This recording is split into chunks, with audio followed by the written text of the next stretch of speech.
Tudo bem, pessoal? Hoje comentário sobre Cherry, novo filme dirigido e produzido pelos irmãos Russo, adaptação do livro originalmente publicado por Nick Walker em 2018.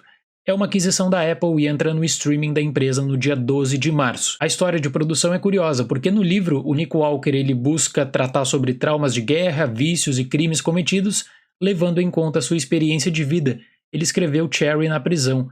4 anos. Com a grande visibilidade, especialmente na imprensa dos Estados Unidos, várias produtoras queriam os direitos de adaptação.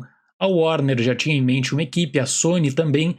Os irmãos Russo conseguiram os direitos por conta própria. Apesar de apreciar isso, porque de fato eles saíram da zona de conforto, basta dar uma olhada na complexidade da história, eu acredito que a gente não pode usar isso como justificativa para apagar, pelo menos no meu caso, a impressão negativa deixada aqui. Cherry, teoricamente, trata sobre temas muito relevantes e de grande impacto social. Por exemplo, a falta de apoio psicológico de um soldado dos Estados Unidos quando retorna para sua terra natal, o consequente estresse pós-traumático gerado que não afeta apenas uma pessoa, afeta toda a família, afeta todo o seu círculo íntimo. Em poucos momentos existe o reconhecimento de que esse é um tema sério e aí nós temos boas cenas.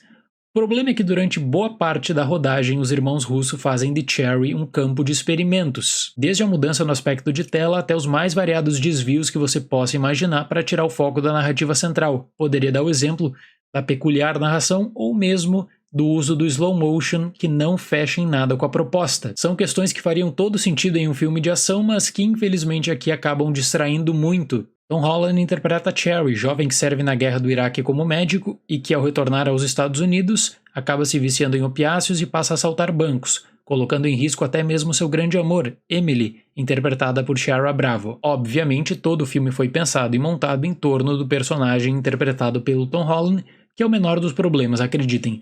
Dentro do possível, ele entrega uma boa atuação. Só que eu penso que Cherry, como filme, foi ambicioso demais na sua proposta geral e isso descaracteriza bastante o protagonista, porque é inegável que nós temos aqui uma mistura de gêneros. Você tem a sátira nas entrelinhas, especialmente na narração e também nas referências isoladas aos bancos.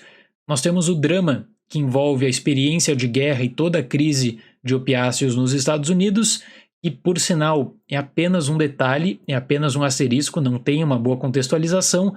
E por fim a gente tem o romance, e essa relação vai se modificando ao longo dos anos pelas experiências que o casal acaba vivendo. Cherry chama muito mais atenção pelos temas que trata do que pelo que o próprio filme tem a dizer sobre os mesmos. Vou dar um exemplo. A história do Nick Walker me chamou muito a atenção. Fiquei com curiosidade de ler mais sobre e também até mesmo de comprar o livro. Como uma pessoa se transforma após a experiência da guerra. No caso de Cherry, você tem a pessoa que não tem qualquer apoio do governo, que acaba passando por problemas, no caso, os vícios, começa a questionar os seus valores e tomar atitudes que jamais pensaria. Nós temos desde a década de 1940 especialmente filmes com temáticas semelhantes, mas o que chama atenção é que o problema é recorrente.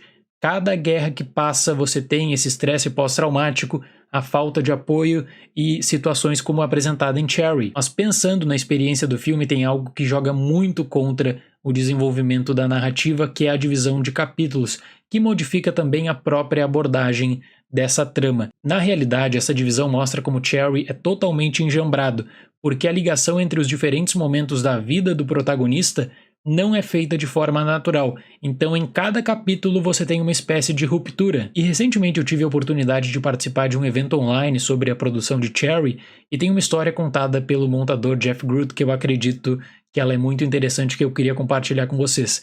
Ele diz o seguinte, que a experiência desse longa foi muito diferente de todos os outros filmes da sua carreira, porque existia preocupação dentro do set com a continuidade. Tanto é que cenas foram adicionadas e reescritas durante a gravação do filme, até mesmo para evitar um processo de refilmagens que custa muito caro. E isso me deixou a impressão de que todas essas surpresas apresentadas durante o desenvolvimento de Cherry, levando em conta a questão técnica, servem muito mais para deixar a trama descontraída, de certo modo, para tentar esconder os problemas de roteiro e os problemas de progressão da história. Veja, estamos falando aqui de um filme de 2 horas e 20 minutos de duração, e realmente você sente. Que é uma pena, porque como eu falei, quando o filme ele tenta focar em uma discussão mais séria, ele até mostra o seu potencial.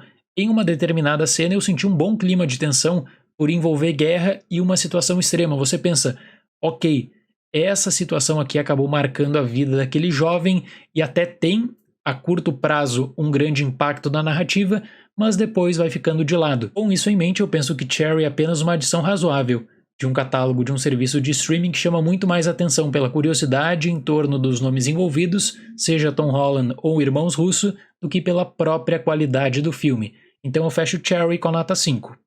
Se você aguardava muito por Cherry, tinha grandes expectativas, visando inclusive a temporada de premiações, aí eu creio que você pode ficar um pouco frustrado.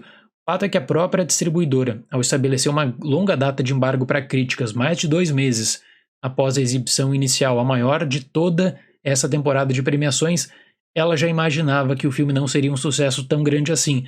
Ela está mais focada com o retorno junto ao público, certo? Muito obrigado pela atenção, até o próximo vídeo e tchau!